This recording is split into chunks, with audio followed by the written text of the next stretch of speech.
Os crentes, eles estão muito preocupados em não pecar. E nós temos que estar mais preocupados em quê? Em se envolver com aquilo que Deus quer que eu faça. Porque olha o que a Bíblia diz em João capítulo 15: toda árvore que dá fruto, o Pai limpa para que venha dar mais. Toda vez que você estiver envolvido com o propósito de Deus, presta atenção, esses pecados que te atrapalham, Deus vai arrancando, porque é uma transformação de natureza. O que a pessoa que quer parar de pecar faz? Você já viu quando você vai na piscina e coloca uma boia lá embaixo, assim, aquelas boias de tipo cama de pneu? Você consegue segurar lá o tempo todo lá embaixo? Vai cansar e fazer o quê? É assim você tentando lutar contra o pecado. Você vai até com o tempo segurar lá embaixo, mas uma hora vai fazer o quê? Por quê? Porque é a sua natureza. Não tem como negar a sua natureza. Então o que eu tenho que fazer? Eu não tenho que me preocupar com a minha natureza, eu tenho que andar no Espírito. Porque andando no Espírito, eu vou vencer a fraqueza da carne. Eu lembro uma época, logo quando eu estava me convertendo, que eu lia 6 horas de Bíblia por dia, jejuava 5 vezes por semana. Eu não tinha nem lembrança do pecado. Quando eu começava a dar uma escorregada, parar de ler Bíblia, me preocupar com outras coisas, eu via a velha criatura surgindo. Eu falava engraçado, eu conversava com o pastor, eu falava assim: pastor, até bispo, quero confessar o seu pecado. Na época nem tinha internet como tem hoje, tinha uma cine privê, na sexta-feira à noite. E eu, assim, inocentemente, né, ficava assistindo televisão. Eu já, assim, no subconsciente, eu já sabia que ia passar o cine privê. Não, hoje o cine privê está mais fraco que a novela que passa hoje, que os filmes que passam na Netflix. Netflix hoje está muito pior. Mamãe passava uma mulher assim, nua, só com as latas de fora. E a gente aqui para mim era tudo. E aí o que acontece? Eu só senti essa necessidade de ver essa porcaria, esse lixo, quando eu não estava andando em espírito. Quando eu estava lendo Bíblia, não era forçando, querendo ser santo, não.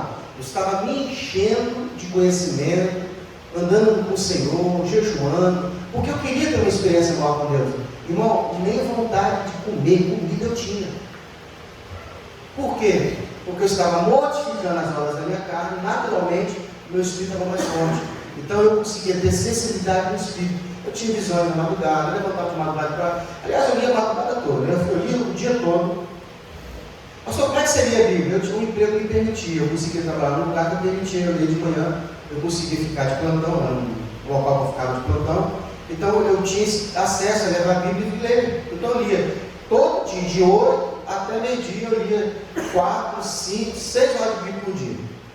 Chegava em casa, ia para o culto, dava atenção para minha esposa quando chegava no culto, ela ia para a cama dormir, meia-noite eu abria a Bíblia de novo e ia até às 3 da manhã no livro.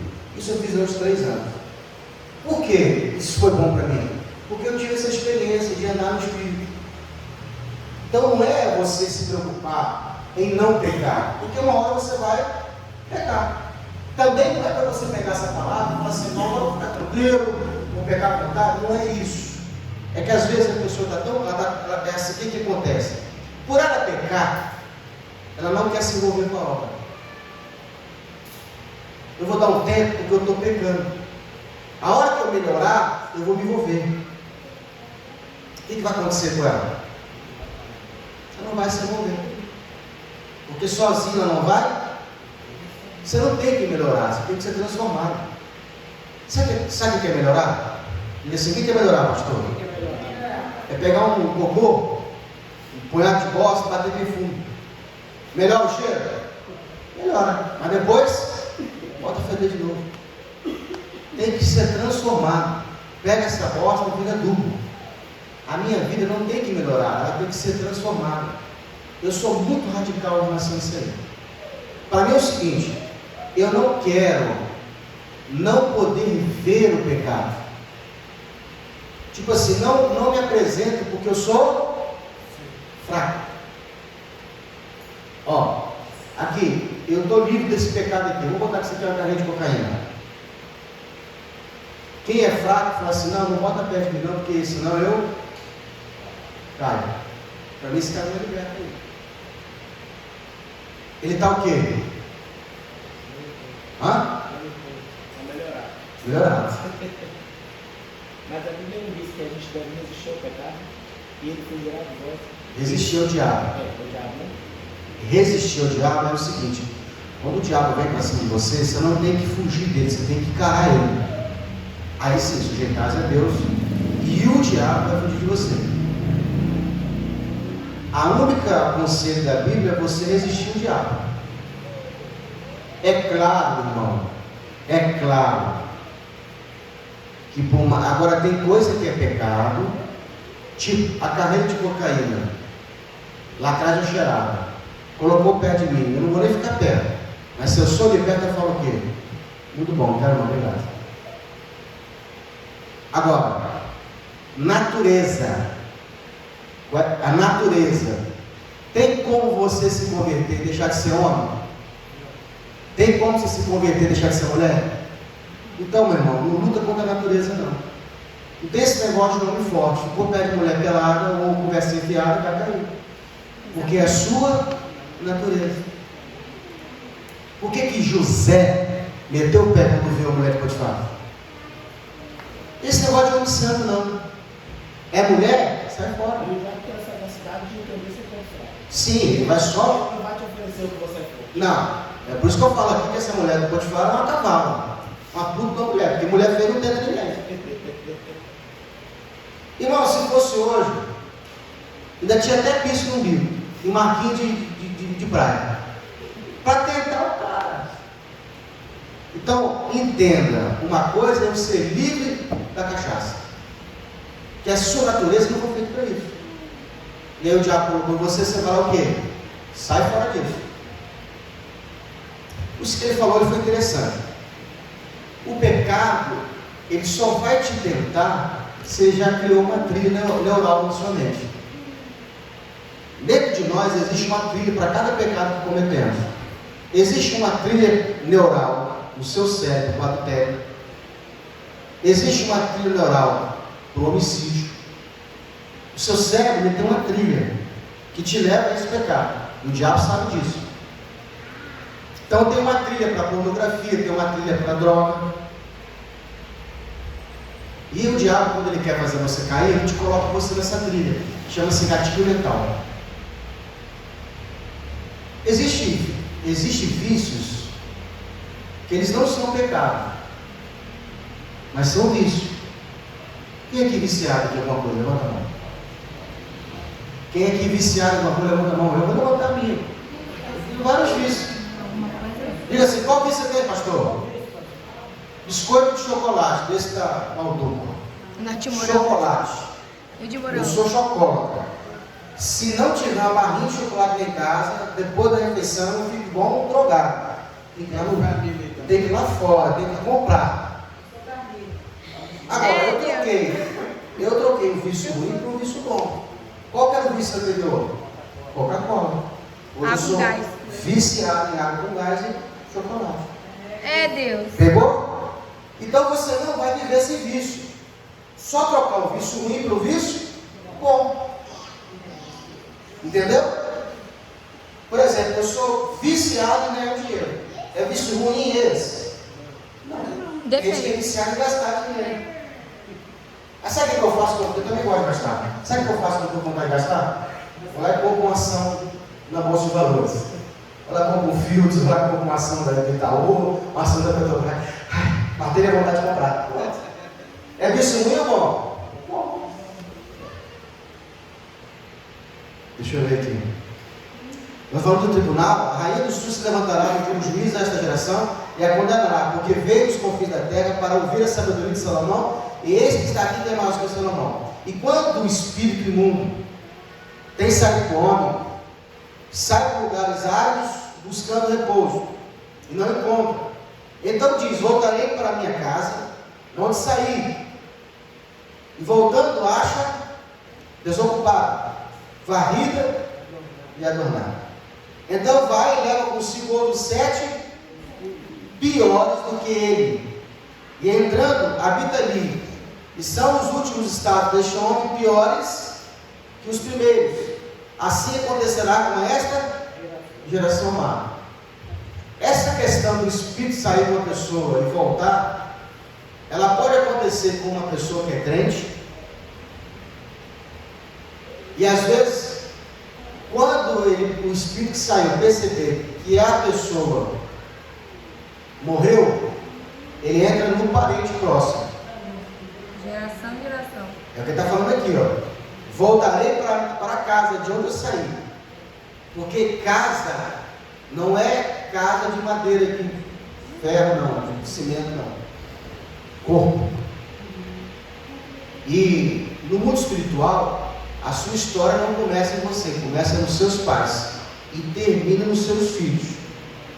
Então o espírito, para vir na família, ele vai vir nessa geração.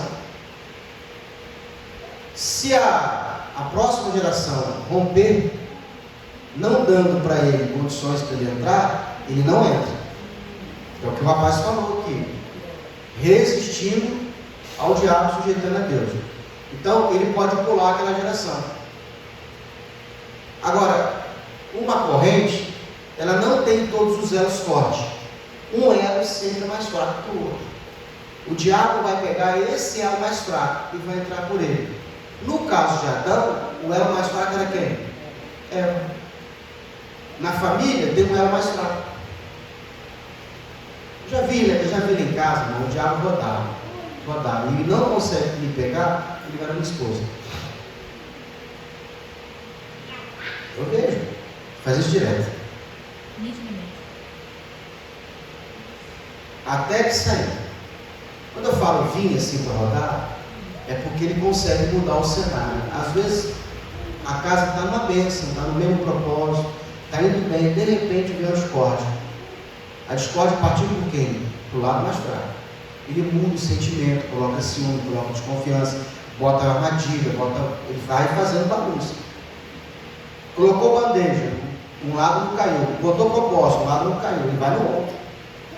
Porque o diabo veio várias vezes em Adão, fazendo a mesma proposta para Adão, e Adão não deu confiança para o diabo. Aí ele foi na Eva, a Eva foi e foi seduzida pelo diabo. Oferece para Adão.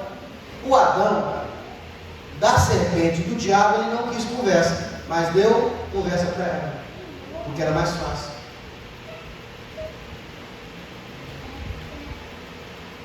E falando ele ainda, a multidão que estava fora,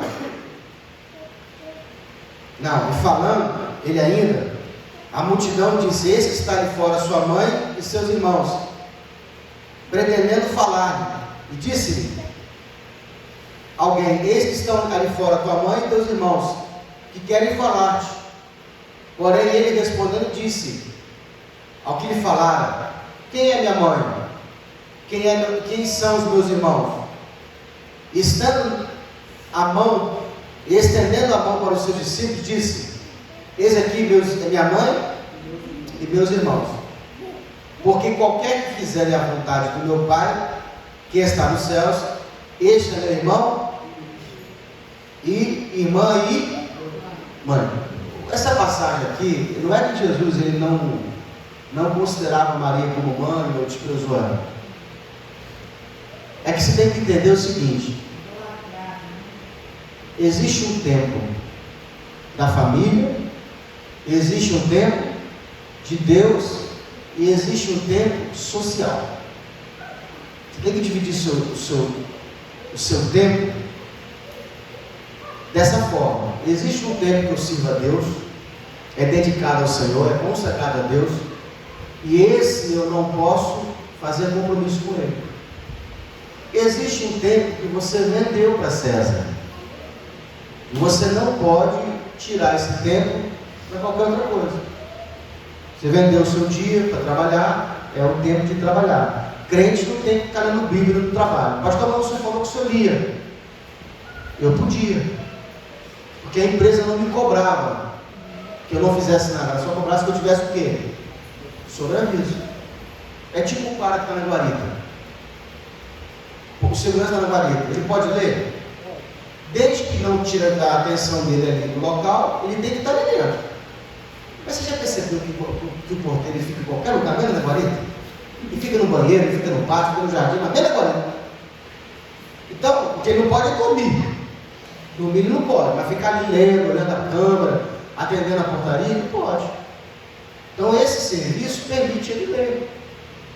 A empresa, só se tiver uma lei, né, dentro da empresa que não possa, mas geralmente eles não questionam muito isso aí. Eles podem se televisar, irmão. O que é portaria? O que um condomínio de prédio quer?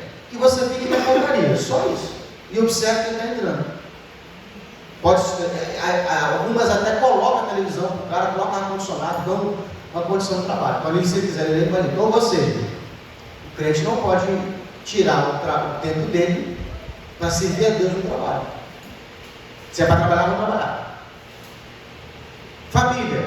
Existe um tempo que se dedicou para a sua família. O tempo da esposa. Meu pastor falava bem assim, lá as reuniões elas acabavam geralmente às 8h45. Começava às 7 horas e terminava às 8h45. Por quê? Porque ele entendia que tinha irmãs, que o marido era ímpio, então não podia chegar atrasado. Você tem um compromisso com a sua família. Esse compromisso é da sua família. Não pode tirar outra coisa. Tem que ter o tempo da família, tem que ter o tempo da igreja, tem que ter o tempo do trabalho. Quem é casado tem que ter o tempo pessoal, social, se for de comum acordo. E casal tem que ter. Eu tenho um tempo pessoal, social. Minha esposa tem um tempo dela. Se for chegar em casa, ela fala o quê? Ó, você com as amigas. Ó, vamos pro shopping. Ok. Entendeu? Porque qualquer que fizer a vontade do meu Pai que está nos céus, este é meu irmão e minha irmã. Vamos ficar por aqui?